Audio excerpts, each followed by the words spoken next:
আমাদেরকে এই রেখাংশটিকে মূল বিন্দুর চারপাশে ঋণাত্মক 90 ডিগ্রি ঘোরাতে বলা হচ্ছে। তো এটাই হলো আমার রেখাংশটি।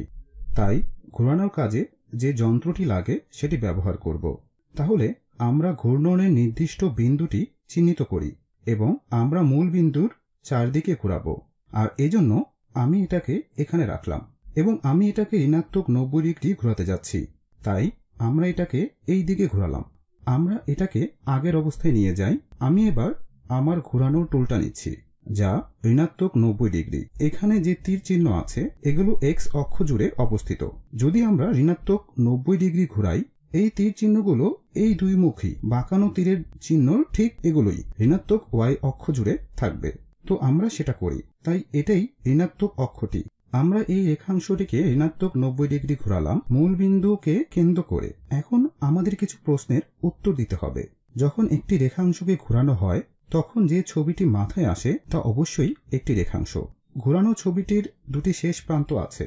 ঘোরানো ছবিটি পূর্ববর্তী ছবিটিরই সমান লম্বা হবে। আমরা এটার দৈর্ঘ্য বদলাই। আমরা শুধু এটাকে এই বিন্দুটির চারিদিকেই ঘুরিয়েছিলাম।